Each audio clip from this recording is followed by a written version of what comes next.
వాసవి కన్యక పరమేశ్వరి అమ్మవారి దేవస్థానానికి సర్వసభ్య సమావేశాన్ని ఆగస్టు 18న నెల్లూరు నగరంలో నిర్వహిస్తున్నట్లు ఆ దేవస్థాన గౌరవ అధ్యక్షులు ముక్కాల ద్వారకనాథ్ పేర్కొన్నారు. నెల్లూరు నగరంలోని ఆయన నివాసంలో మంగళవారం ఏర్పాటు చేసిన మీడియా సమావేశంలో ఆయన మాట్లాడుతూ 2018లో ఆలయ నిర్మాణానికి సంబంధించి సుమారు 4,000 మంది సభ్యులు, మరో 500 మంది దాతలు ముందుకు వచ్చి విరాళాలు అందజేశారన్నారు. అమ్మవారి దేవస్థానానికి వచ్చిన నిధుల్లో ₹1 అవినీతికి పాల్పడిన ఏ శిక్షకైనా సిద్ధమని, ప్రతి రూపాయికి తాను లెక్క చెబుతానని ఆయన ప్రకటించారు. ఆగస్టు 18 ఏర్పాటు చేస్తే జనరల్ బాడీకి సంబంధించి ఆడిటర్లను కూడా ఏర్పాటు చేస్తున్నామని, ఎవరైనా ఇతర ఆడిటర్లను కూడా తీసుకురావచ్చని ఆయన తెలిపారు. దుర్మార్గంగా తమను హౌస్ అరెస్ట్ చేశారన్నారు. కేవలం 10 మంది మాట్లాడుకుని శ్రీ వాసవి కన్యక పరమేశ్వరి అమ్మవారి దేవస్థానం కమిటీ అంటూ ఏర్పాటు చేసుకున్నారని ఆయన వివరించారు. పాలకవర్గంలో ఇప్పటి వరకు తాము ఉన్నామని, ఈ అమ్మవారిని తమకు అవకాశం కల్పించిందని, నిజాయితీగా పనిచేశామని అన్నారు. కేవలం 10 మంది ఏర్పాటు చేసుకున్న కమిటీకి ఈ నిధులను అప్పగించామని, జనరల్ బాడీ నిర్ణయమే తుది నిర్ణయమన్నారు. అందరికీ నమస్కారం. నెల్లూరు నగరంలో ఉన్నటువంటి వాసవి కన్యకా పరమేశ్వరి అమ్మవారి ఆలయానికి సంబంధించి ఆ ఆలయ నిర్మాణం జరిగిన తర్వాత ఏదైతే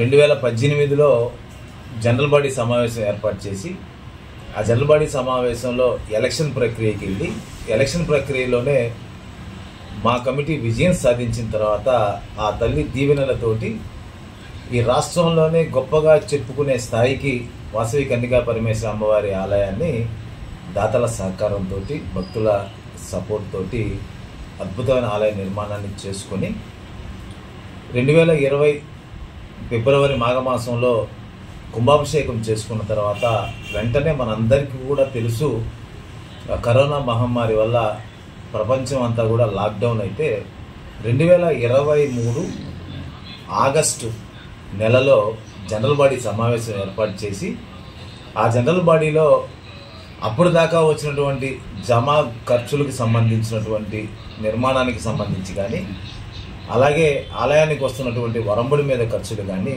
ఇవన్నీ కూడా ఆ జనరల్ బాడీ సమావేశంలోనే చెప్పి యాక్సెప్టెన్స్ తీసుకొని అక్కడ ఉన్నటువంటి సభ్యుల ఇదితోటి ఎలక్షన్ ప్రక్రియ వద్దు, మళ్ళీ కూడా ఎనామినస్గా చేయండి అని తర్వాత ఇప్పుడున్నటువంటి కమిటీ 3 సంవత్సరాల కాలపరిమితి ఉన్నా కూడా ఇప్పటికి 1 year కంప్లీట్ అయింది. ఇంకా 2 సంవత్సరాలు యాజ్ పర్ బైలా ప్రకారంగా సమయం ఉన్నప్పటికీ కూడా మా పెద్దలందరూ కూడా మేము పవర్లోకి వచ్చాం, మా పవర్ ఇది, మేము ఖచ్చితంగా నిర్మాణానికి ఆలయానికి సంబంధించి ఖచ్చితంగా మీరు మాకు ఇచ్చి వెళ్ళిపోవాలనే క్రమంలో ఈరోజు మమ్మల్ని అందరినీ హౌస్ అరెస్టు చేసి ఆలయాన్ని అంతా కూడా పోలీస్ వ్యవస్థతోటి అష్టదిగ్బంధనం చేసి వాళ్ళ పహారాలో ఈరోజు కొంతమంది మా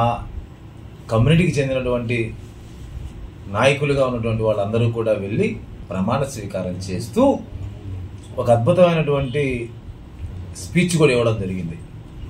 అందులో గతంలో చేసినటువంటి కమిటీ అవకతవకలు జరిగి ఉన్నాయి, ఆ అవకతవకలకి సంబంధించి ఇవన్నీ కూడా మేము అడుగుతామనే ఉద్దేశంతో ఈరోజు ఆలయానికి మేము వచ్చినా వాళ్ళు రాలేదు అని కొన్ని కబుర్లు చెప్పడం జరిగింది. మీకు కూడా తెలుసు, ఈరోజు మమ్మల్ని అందరినీ కూడా హౌస్ అరెస్ట్ చేసి పోలీసుల ద్వారా మమ్మల్ని కాలు కదపనీయకుండా చేస్తేనే ఈరోజు మీరు అక్కడ ప్రమాణ స్వీకారం అన్న కార్యక్రమాన్ని చేసుకున్నారు.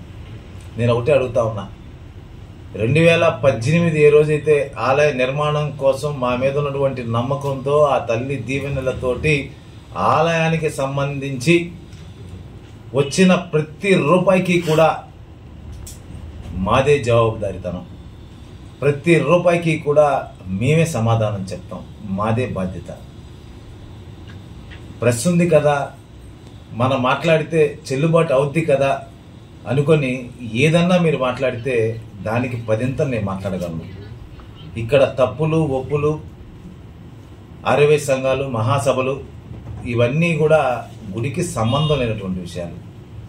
ఈరోజు గుడికాడికి మీకు వచ్చారు, మీకు కావాలని చెప్పి బలవంతం చేశారు, పోలీస్ ద్వారా ప్రెషర్ పెట్టారు. సంతోషం, మీకు కావాలి అన్నప్పుడు దానికి ఒక ప్రక్రియ. ఆ ప్రక్రియకి ఏం సంబంధం? 4,000 మంది సభ్యులు ఉన్నటువంటి ఈ యొక్క ఆలయానికి సంబంధించి వాళ్ళ యాక్సెప్టెన్స్ తీసుకొని ఈ నెల 18వ తారీఖు నాడు, ఆగస్టు 18 ఆదివారం నాడు ఈ యొక్క 4,000 మందికి ఇన్ఫర్మేషన్ ఇచ్చి వాళ్ళ ఆధ్వర్యంలో మీరు యాక్సెప్టెన్స్ తీసుకోండి. నా కమిటీకి ఇంకా 2 సంవత్సరాల కాల పరిమితి ఉన్నప్పటికీ కూడా మీకు ఇచ్చేయడానికి మాకే అభ్యంతరం లేదనే నేను స్వయంగా చెప్పడం కూడా జరిగింది త్రూ ప్రెస్ మీడియా ద్వారా. అయినా వినకుండా ఈరోజు ప్రమాణ స్వీకారం చేసి ఈరోజు మీరు నోటికి వచ్చినట్టు మాట్లాడితే, మాకు కుటుంబాలు ఉన్నాయి, మేమందరం కూడా గుళ్ళు గోపురాలు కట్టి దాని మీద బతికే వాళ్ళం అయితే మేము కాదు. మాకు ఆ తల్లి అవకాశం ఇచ్చింది, ఆ అవకాశం ఇచ్చిన దాన్ని సద్వినియోగం చేసుకోవాలి. ఈ రాష్ట్రంలోనే అమ్మవారి ఆలయాల్లో మన ఆలయాన్ని కూడా నిలపాలి అన్న ఒక కంకణబద్దులే ఆ కార్యక్రమాన్ని చేశాం కాబట్టి ఈరోజు నెల్లూరు నగరంలో జరుగుతున్నటువంటి ప్రతి ఒక్క విశేషమైనటువంటి కార్యక్రమాలన్నీ కూడా రాష్ట్ర దేశవ్యాప్తంగా కూడా అద్భుతమైనటువంటి కార్యక్రమాలుగా చేసుకుంటూ శభాష్ అనే విధంగా ఇతరులు సైతం, ఇతర కులస్తులు సైతం బ్రహ్మాండంగా చేస్తారనే స్థాయికి అమ్మవారి గుడిని అందరి సహకారంతో ముందుకు నడిపిస్తూ ఉంటే, ఈరోజు మీరు ముందుకు వచ్చి మీ పాటికి మీరు ప్రమాణ స్వీకారాలు చేసుకొని మీ పాటికి మీరు ప్రెస్లో ఇక్కడ అవకతవకలు జరిగాయి, ఇక్కడ అవినీతి జరిగింది, ఇక్కడ ఎవరిని గుర్తించలేదు, ఎవరిని లెక్కలు అప్పచెప్పలేదని మీరు అనడం నిజంగా కూడా చాలా బాధాకరం. ఈరోజు అదే అమ్మవారి ముందు నిలబడి మీరు చేశారు. ఒక్కసారి అమ్మవారికి మీరు వెనక్కి తిరిగితే అమ్మవారి మీకు కనపడుతుంది. ప్రమాణం చేయగలరా? మీరు ప్రమాణం చేయగలరా అని అడుగుతా ఉన్నా. అక్కడ తప్పులు జరిగాయని 2023 ఆగస్టులోనే ఎవ్రీథింగ్ అకౌంట్స్ నేను చూపించా. ఈ రోజు కూడా చూపిస్తా. ఆ రోజు సంగతి పక్కన పెట్టండి, ఈ రోజు కూడా చూపించడానికి సిద్ధం. మీరు రాష్ట్రంలోనే లేదంటే జాతీయ స్థాయిలోనో అంతర్జాతీయ స్థాయిలోనో ఉన్నటువంటి నిష్ణాతమైనటువంటి ఆడిటర్స్ని పిలిపించుకోండి, వాళ్ళకి చూపిస్తా, పిన్ టు పిన్ చూపిస్తా. అంతే తప్ప మీకు ఇష్టం వచ్చినట్టు మీకు మైకులు ఉన్నాయి కదా, మేము పవర్లో ఉన్నాం కదా అంటే, పార్టీలు అన్నది మన ఆలయాలకు సంబంధించి గేటు బయట ఉండాలి తప్ప గేటు లోపలికి వచ్చాక మన తల్లి మన అందరం ఒకటిగా ఉండాల్సిన పరిస్థితి నుంచి ఈరోజు ఆలయాన్ని పోలీసు వలయంలో పెట్టి మీరు ప్రమాణ స్వీకారాలు చేస్తూ మీ ఇష్టం వచ్చినట్టు మాట్లాడితే చూస్తూ ఉండాల్సినటువంటి పరిస్థితి అగస్త్యం మాకైతే లేదు. ఈ 18వ తారీఖు ఆగస్టు 18 ఈ 4,000 మంది సభ్యులకు సంబంధించినటువంటి సమాచారాన్ని అందిస్తాం. ఆ సమాచారానికి సంబంధించిన కార్యక్రమాన్ని నిర్వహిస్తాం. ఆ నిర్వహించిన తర్వాత అక్కడికి వచ్చినటువంటి సభ్యుల చేత మీరు యాక్సెప్టెన్స్ తీసుకోండి. ఏదైతే చరాస్తులకు సంబంధించి కోట్ల రూపాయల ఆస్తులు అప్పచెప్పాలి అంటే మీ 10 మంది వచ్చి మీ 10 మంది ఇస్తే ఇచ్చినమ్మ వాయనం పుచ్చుకున్నమ్మ వాయనం లాగా ఇది కుదరదు. దీనికి ఒక పద్ధతి ఉంది, ఆ బైలాస్ రాసిన పద్ధతి ఉంది. ఆ బైలాస్ ప్రకారంగానే అడుగు ముందుకు వేస్తాం తప్ప ఇందులో వైఎస్ఆర్ కాంగ్రెస్ పార్టీ, తెలుగుదేశం, జనసేన, బీజేపీ లేదా ఇంకో పార్టీ అన్నది నాకు అసలు కౌంట్లెస్. నాకు సంబంధమే లేదు, నాకు పార్టీలకు సంబంధమే లేదు. ఆ విషయానికి వచ్చినప్పుడు నాది, నా జాతి, నా కులమే నాకు గొప్ప.